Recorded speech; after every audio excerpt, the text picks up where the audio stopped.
Okay, so this video is going to go through the body of the app. So when in the app, we use the blue binder to go through pages like the timeline, the pay structure, the Princeton review, resume page, etc. So what I'm going to focus on in this video is two major things that I'd like you guys to pay attention to. So before I get into that, take out your notes. This video is very, very systematic and conceptual. You are going to thank yourself if you take notes starting right now, so please take them out. Okay, the first thing I'd like you to write down is follow the formula. It makes sense. Okay, so the formula of questions is actually just a logical progression, and it's very conversational. And what it does is it provides the candidate with an equal amount of challenge and anxiety reduction. Gives them confidence in what they've done in the past, and it gets them excited and yearning for an experience like this to take it to the next level. So follow the formula because it works, okay? If you do a lot of lecturing and kind of presenting in your app, the formula of questions in the body is going to totally change that for you, and you're gonna start to feel like you're maybe only talking 60% of the time and your candidates are talking 40% of the time. 60-40 is the ideal percentage, okay? You wanna be talking 60% of the time, try and keep that in check. They should be talking 40% of the time. If you're talking too much, stop talking and start asking questions, because that's gonna get them talking more. So the first thing I want you to write down is the formula of questions is gonna be our major focus. There is an attachment on Google Docs, Google Drive, that has all your formulas. I encourage you all to print it out or have it on your phone to look at, because you glance down at it and sooner or later it's going to be like second nature for you.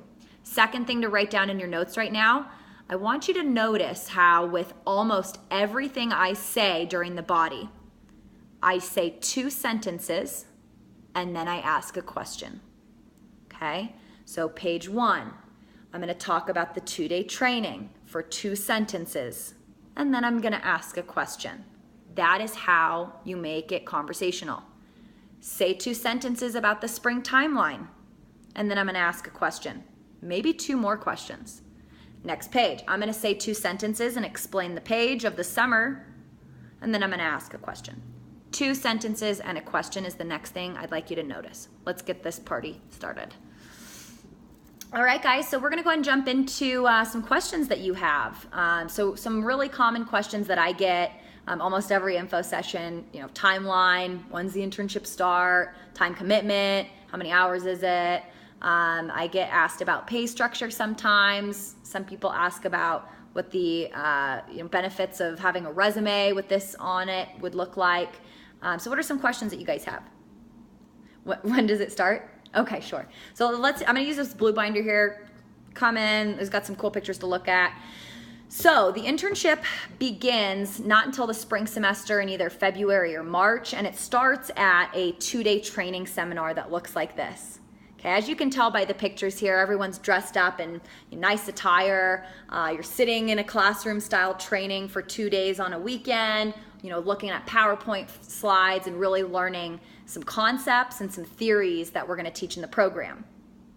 Do you think that you're gonna learn how to run a successful business perfectly by sitting on your butts looking at PowerPoints all weekend? No, not quite. Good.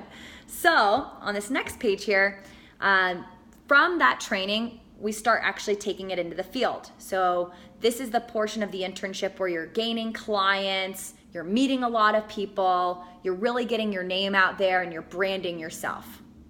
So what do you think you're learning as far as a skill goes during this period of the internship? If you're meeting a lot of people, what skill are you developing?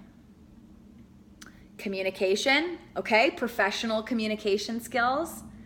Persuasive because it's sales, yeah, good. Communication is our main skill set that we're focusing on this springtime here. Okay, now Johnny, you just mentioned, persuasive communication skills. You were talking earlier about how, you're interested in going to Stanford Law School and, becoming a prosecutor one day. Why do you feel like working with a client base and learning how to persuasively communicate in a more real world setting, why is that going to separate you from the other Stanford applicants, who are probably freshmen right now that are also wanting to go to Stanford in several years? Okay, good. And Minerva, you were talking about professional communication skills. Now, obviously, working with a client base, it's going to be a little different, speaking with them than maybe how you would talk to Jack over here. Okay, so for you, why do you feel like developing professional communication skills is going to better prepare you for a career in engineering, where you said you wanted to be a project lead? Yeah, good. Excellent. And why, as a freshman, do you think developing that skill set is really going to set you apart from other freshmen? Okay, good. And then Jonathan over here, you were mentioning communication skills as well. For you, developing communication skills in an internship like this through marketing and sales, why do you feel like that is going to stand out to JP Morgan, like you said you wanted to work for, maybe when you're applying to their investment banking internship your junior year here at CSU? Why is that set of skills going to set you apart? Okay. And same with Minerva, you guys are just freshmen right now, right? A lot of people don't start looking for internships until junior year. So good for you for being out here today. But, Jonathan, why is that a skill set that you feel would be worthwhile developing as a freshman? Okay, awesome. And then Arthur, for you, what are some other skills that you think you might develop during this portion of the internship? You're going to school and you're doing an internship together. What skill is developed when you're balancing more than one thing? Time management. Okay, absolutely. Now, I know you've worked before, but why do you feel like developing, time management skills, in a more real world environment where you have a little bit more autonomy like this, why do you feel like that's going to better prepare you for your career as an entrepreneur? Okay. Gotcha. And, again, why as a freshman? Why not wait until junior or senior year to start learning, a more higher caliber of time management? Why wait? Why not wait? Okay, great. So does that make sense for the springtime, acquiring your clients, part-time while you're in school? Good. Let me get into summertime here. So you guys can just look at the pictures, okay? Obviously painting houses now. And do you think our interns are the ones who paint all of the houses? Is this a house painting internship, so to speak, manual labor internship? Okay, no, right? So what are some of the different things or people or items that you're managing in the summertime to make this all come to life? Materials, good. Okay. People, yeah, absolutely. And within project management, what are the different skills that you think you would get to learn in an environment like this?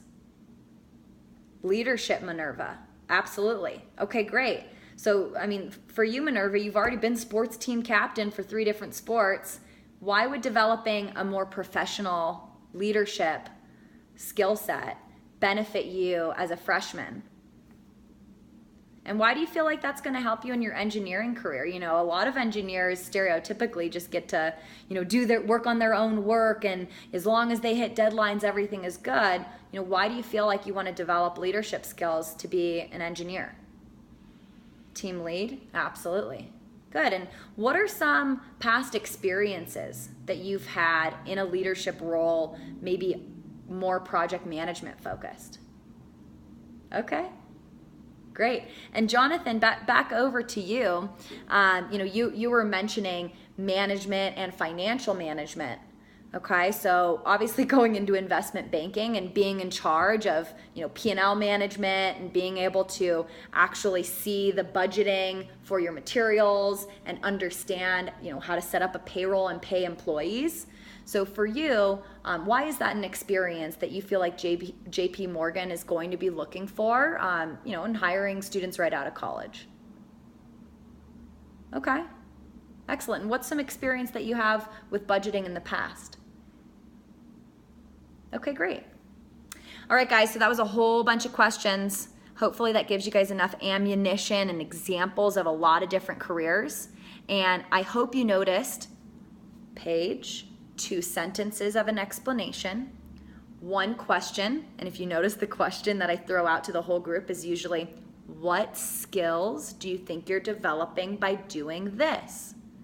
Whoever answers, usually your studs, you want them to answer, okay? You're gonna say, great. Why is developing the skill that they said going to set you apart or prepare you for your future career? Then the next question, right? So what skill do you develop? Why is that skill going to benefit you in your future career?